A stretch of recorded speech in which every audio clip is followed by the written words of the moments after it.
On December 10, 2021, a father receives a call rushing him to come back to his home. As he reached his door, what he found was a tragedy that no father would ever expect. It was shocking and devastating, and it would reveal a dark secret that he never knew. Welcome back to another episode. Today we explore a case that has been called one of the most horrifying and heartbreaking crimes in Philippine history. This is the story of the Maguad siblings.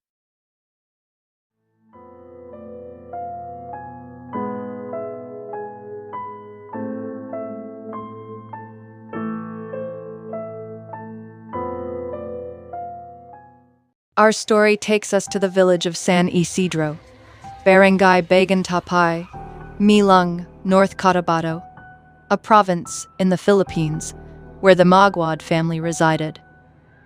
Cruz Maguad, a father who was a dedicated high school teacher, while Lavella Maguad, the mother, held the position of principal at the local elementary school. Though not wealthy, they lived a comfortable life. Together, they had two remarkable children.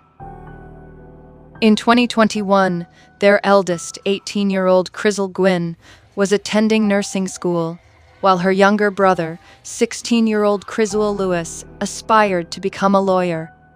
Both were exceptional students with hearts that overflowed with kindness and compassion. It was in that same year that Gwyn crossed paths with 17-year-old Janice Sebial, also a charming teenager. They met at an event where Janice was accompanying the family she worked for. The Maguads were friends with Janice's employers, and an instant connection sparked between Gwyn and Janice. As their friendship blossomed, Gwyn and Lewis began to learn more about Janice's background. She revealed that she was an orphan, with no recollection of her life before the age of 8. Janice shared the heartbreaking reality of her existence, where she toiled day and night as a servant for the family that had taken her in. Her responsibilities included caring for their young children, cooking meals, and maintaining cleanliness in the household. These demanding tasks left her with no time or opportunity to pursue her education. Despite her tireless efforts, she barely had any money to her name. Gwyn and Lewis were deeply moved by Janice's desperate and unfortunate circumstances. Their hearts ached for her, and Gwyn couldn't bear to see her friend's dreams slip away. She pleaded with her parents, urging them to adopt Janice and provide her with a better life and support for her education. Living in a small house, the idea of running errands seemed like a daunting task for the family. However, their children had an unwavering desire to help a young orphan, Janice. Their hearts were so full of compassion that even Louis, the selfless soul that he was, offered to give up his own room for Janice to sleep in. He willingly offered to sleep on the couch in the living room, just to make it happen. Eventually, the parents couldn't resist the calling they felt from God to assist this young orphan in need. Janice was warmly welcomed into their humble abode and settled into Louis's room. By July of 2021, the Maguads officially adopted Janice, and their love for her knew no bounds. They treated her as their own, showering her with affection, support, and the assurance that they would always be there for her. Gwyn and Lewis continued to show her the friendship and sibling love they had eagerly wanted to give her. The bond between them was evident in the delightful TikToks they created, capturing their comradeship and joy. However, as life often goes, everything changed in the blink of an eye. It was a chilly mid-December day when fate took an unexpected turn. The three teenagers found themselves alone at home, unaware of the impending chaos that awaited them. Cruz, their father, was occupied at his wife Lavella's school, attending to some structural repairs. Suddenly, at 2:58 p.m., Cruz received a phone call that would shatter their peaceful existence. The voice on the other end urged him to rush home, assuring him not to panic. Their house had been ransacked. Cruz's heart raced as he embarked on a frantic journey back home, desperate to protect his family and salvage what was left of their home. Meanwhile, Janice took to social media, seeking help and solace in the virtual world. Just 2 minutes after Cruz received the distressing call, Janice posted a plea on her Facebook page. "Guys, help me please. Somebody has entered the house. I don't want to die yet. I'm hiding in my room.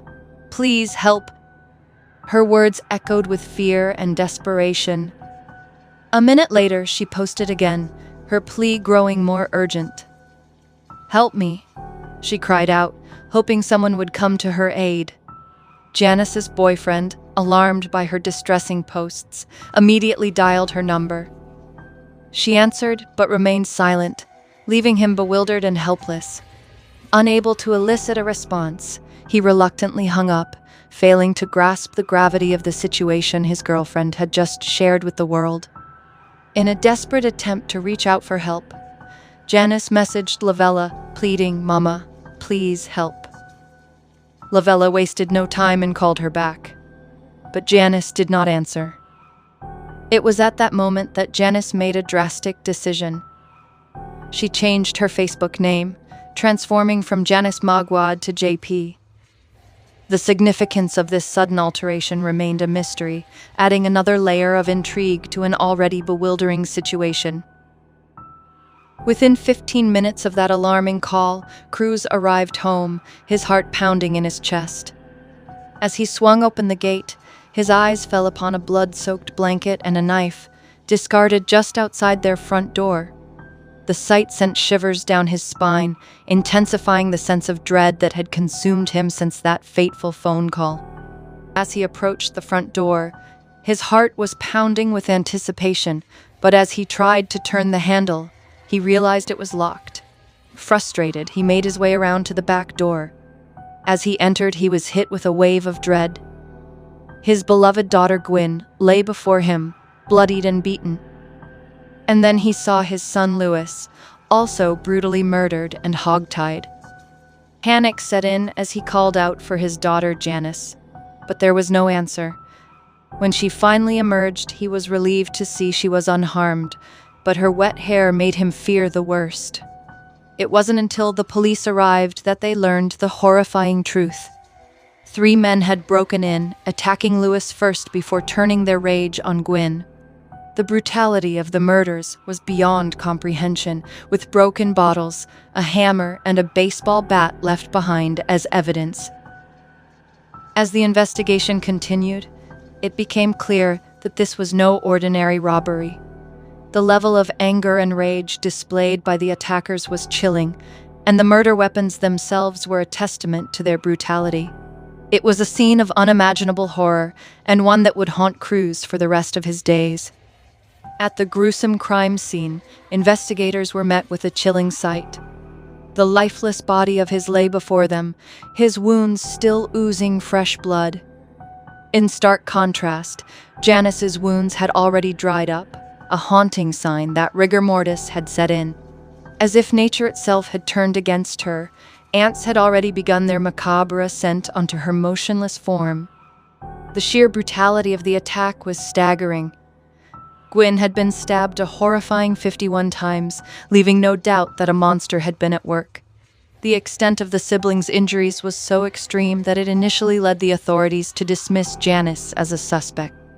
How could such a seemingly innocent young girl be capable of such a heinous act? But as the investigation unfolded, doubts began to creep in. The surviving witness to this nightmarish assault, Janice, started to raise eyebrows. The police, along with Cruz, couldn't help but question her involvement. It was Cruz who first noticed a crucial detail.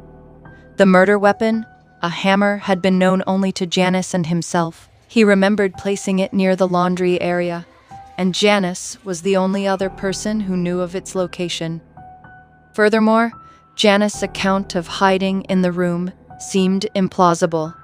The attackers had left the room in complete disarray, making it highly unlikely that she could have remained hidden. If she truly had been hiding there, she would have surely been discovered amidst the chaos. As the pieces of this twisted puzzle fell into place, suspicion began to cast its shadow over Janice.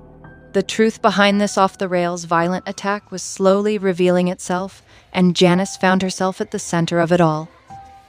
After the crime scene had been cleared, Cruz and Lavella scoured their home for any clues as to what the robbers-turned-murderers had taken. The only items missing were the phones of their beloved children, who had been brutally slain. But what really raised eyebrows were the Facebook posts allegedly made in real time during the attack. How could someone, under such life-threatening peril, take the time to spell out an extensive message, complete with sad face emoji?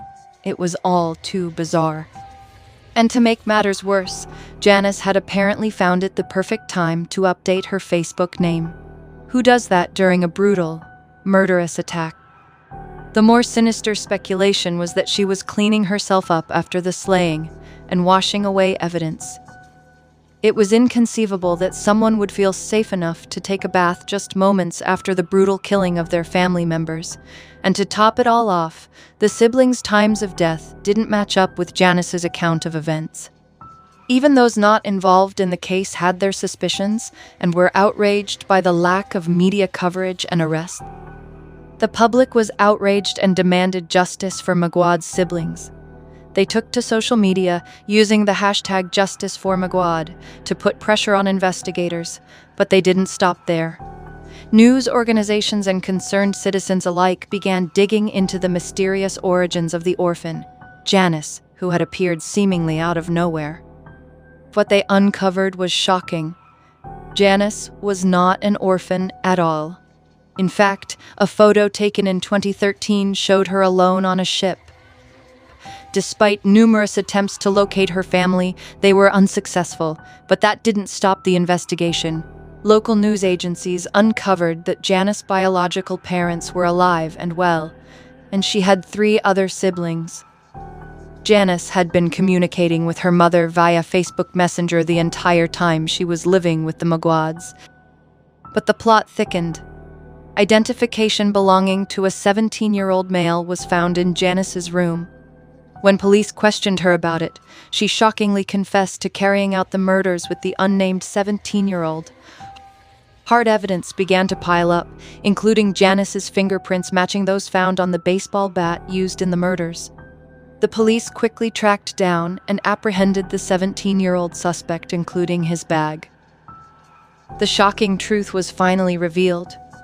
Crizel Gwyn's cell phone was found in his bag, and it was discovered that he and Janice had been plotting the murder for a full 10 days via Facebook Messenger. Janice, the culprit, confessed to the police that she was jealous and angry with her siblings, and that she had murdered them for attention. But there was more to the story than initially met the eye. Janice had kept many of the details surrounding the murders under wraps, but it was eventually revealed that Gwyn had managed to escape the home briefly. She returned to save her little brother and sister, not realizing that her sister was behind it all. After hearing Janice's confession, Cruz was convinced that Janice had hated his daughter and wanted to take her place. Others recalled how Janice had been obsessed with the movie The Orphan, which depicted an adopted orphan who tried to kill her family. The case was closed in just 6 days, and in January 2022, Janice and the 17-year-old were both charged with murder.